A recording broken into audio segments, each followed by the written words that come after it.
বেগুন দিয়ে পুঁটি মাছের ঝোল রান্না খেতেও যেমন সুস্বাদু। এই ছোট মাছের ঝোল রান্না করা খুবই সহজ এবং সহজভাবেই আমি আপনাদের দেখিয়ে দিচ্ছি কিভাবে রান্না করতে হয়। নমস্কার, আমি আরুষি, আপনারা দেখছেন আরুষি রান্নাঘর। তার সাথে থাকছে রান্নার কিছু টিপস। এই পুঁটি মাছের ঝোল বেগুন দিয়ে রান্নার জন্য আমি 150 গ্রাম মতো পুঁটি মাছ নিয়েছি। পুঁটি মাছগুলোকে ভালোভাবে ছাড়িয়ে পরিষ্কার করে ধুয়ে নিয়ে এসেছি। ওর মধ্যে দিয়ে দিচ্ছি হলুদ গুঁড়ো এবং দিয়ে দিচ্ছি লবণ, দিয়ে দিচ্ছি লাল লঙ্কার গুঁড়ো এবং একটু সর্ষে তেল দিয়ে ভালোভাবে মাখিয়ে নিচ্ছি। ভালোভাবে মাখিয়ে নিয়ে রেখে দিতে হবে 10 থেকে 15 মিনিট।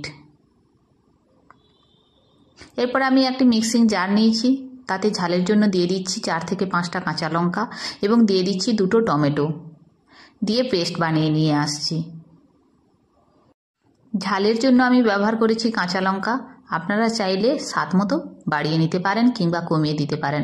বাচ্চারা খেলে তা নাও দিতে পারেন। কড়াই বসিয়ে দিয়েছি, তাতে দিয়ে দিচ্ছি সর্ষের তেল। তেল গরম হয়ে যেতেই তাতে দিয়ে দিচ্ছি এইভাবে কেটে রাখা বেগুনগুলোর সাইজ পুঁটি মাছের মতোই করে নিয়েছি। তাতে ঝোলে মাখবে ভালো এবং দেখতেও ভালো লাগে, সেই কারণে এইভাবে ছোট ছোট করে কেটে নিয়েছি। এবং তাতে দিয়ে দিচ্ছি সামান্য লবণ এবং হলুদ এবং লবণ দিয়ে ভালোভাবে ভেজে নিচ্ছি।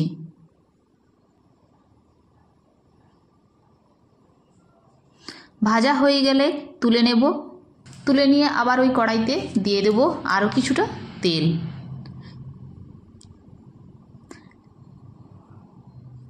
তারপর দিয়ে দিচ্ছি মাছগুলো।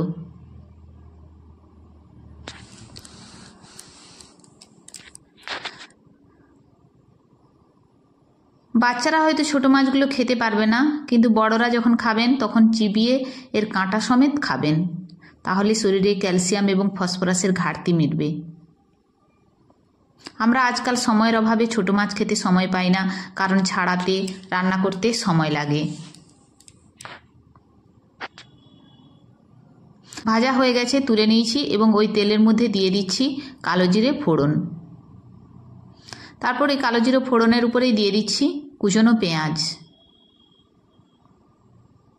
পেঁয়াজ ভাজা ভাজা হয়ে গেলে ওর মধ্যে দিয়ে দেব আদা রসুন কুচানো। আমি এখানে কুচানো মশলাই ব্যবহার করছি, কারণ কুচানো মশলা ব্যবহার করলে ওতে তেল কম লাগে। বাটা মশলা ব্যবহার করলে একটু তেলের পরিমাণ বেশি দিতে হয়।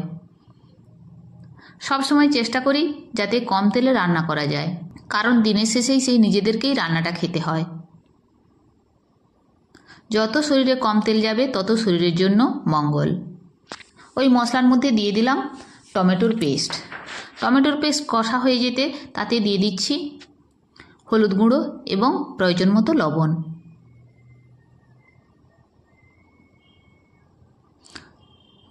পুরো মশলাটা ভালোভাবে কষিয়ে নিচ্ছি। তেল ছেড়ে বেরিয়ে গেলে তারপর ওতে রঙের জন্যই দিয়ে দেব কাশ্মীরি লঙ্কা গুঁড়ো। এটা কেবলমাত্র রঙের জন্যই ব্যবহার করছি, দেখতে ভালো লাগবে। আপনারা চাইলে স্কিপ করতে পারেন। পুরো মশলা কষা হয়ে গেছে, তারপর ওতে দিয়ে দিচ্ছি জল। মাছও ভাজা, বেগুনও ভেজে নিয়েছি, তাই বেশি জল দিলাম না।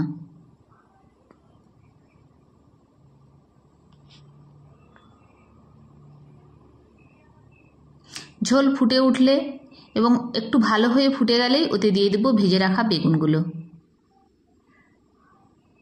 বেগুনগুলো ভালোভাবে ফুটে গেলে ওতে দিয়ে দেব ভেজে রাখা মাছগুলো।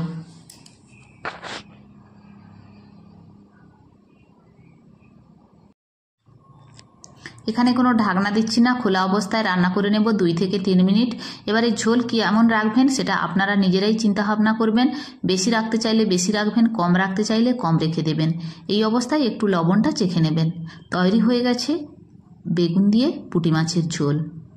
খেতেও যেমন সুস্বাদু লাগে এবং ছোট মাছ সেই হিসাবে সকলেই খেতে পছন্দ করে, বিশেষ করে বড়রা। ছোটরা কাঁটার জন্য হয়তো খেতে পছন্দ করবে না, কিন্তু বড়দের জন্যই এই মাছটা রান্না খুবই একটি পারফেক্ট রান্না।